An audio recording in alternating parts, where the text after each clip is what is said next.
Welcome to big news. నేను మీ గౌసుద్దీన్ షేక్. ఉన్నదే రాస్తా, చూసిందే చెప్తా.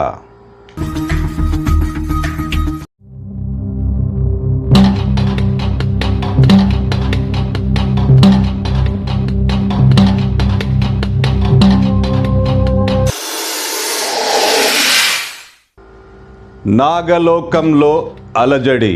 అవును, నాగలోకంలో అలజడి చెలరేగుతోంది.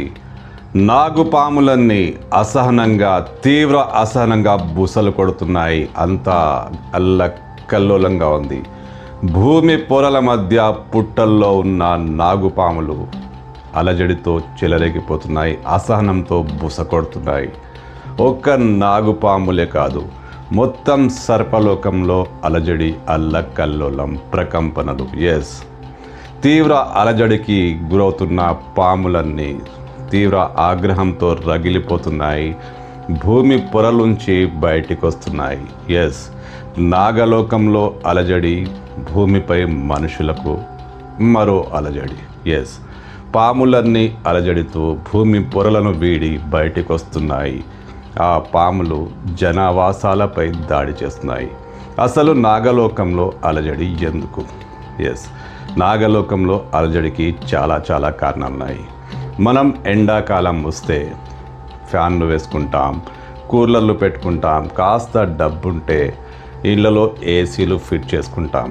కానీ పాములకు ఆ సౌకర్యం లేనేలేదు. పైగా భూమి పొరల్లో, పుట్టల్లో ఎక్కడో ఉండే నాగుపాములకు ఇప్పుడు ఎండ, ఈ సూర్యతాపం ఒక శాపంగా మారింది. వాటి శరీరం చల్లదనాన్ని కోరుకుంటుంది. సహజంగానే పాములు చల్లగా ఉంటాయి. ఇలాంటి ఎండను అవి భరించలేక అల్లాడుతున్నాయి. చల్లదనం కోసం భూమి పొరలను వీడి బయటకు వస్తున్నాయి. అసహనంతో రగిలిపోతున్నాయి. చాలా అసహనంగా ఉంటున్నాయి.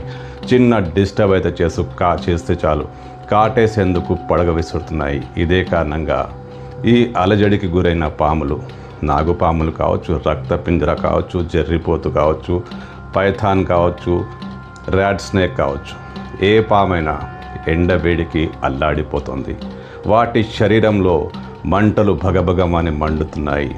ఈ దెబ్బకు అవన్నీ భూమిలోంచి బయటకు వస్తున్నాయి. ఇదే కారణంగా ఈ పాములన్నీ జనావాసాల్లోకి చేరుతున్నాయి.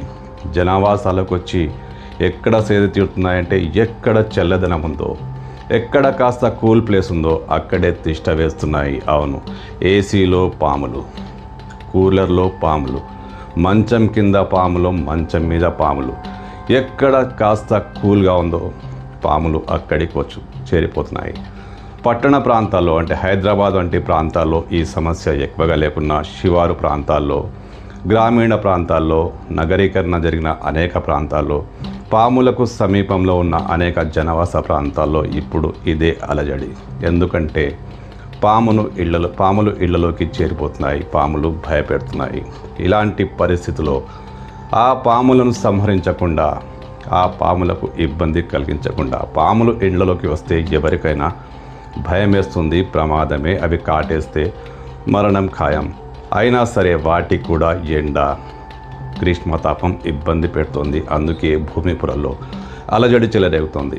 ఇలాంటి టైంలో స్నేక్ క్యాచర్ను పిలిస్తే మంచిది. వాటిని వాళ్ళు సురక్షితంగా పట్టుకుని బయటికి వదిలేస్తారు. ఎందుకంటే ఇళ్లలోకి చేరినా సరే పాములు, ఎండలోంచి వచ్చిన పాములు చాలా అసహనంగా ఉంటాయి. చిన్న అలికిడి వస్తే చాలు బుసలు కొడుతూ పడగ విసురుతుంటాయి. ఇలాంటి టైం చాలా ప్రమాదకరం. ఈ అలజడిని నివారించేందుకు ఇళ్లలో సురక్షితమైన ఏర్పాట్లు చేసుకోవడం మంచిది. పాములు రాకుండా అన్ని జాగ్రత్తలు తీసుకోవడం మంచిది. ఎందుకంటే నాగలోకంలో అలజడి చెలరేగుతోంది.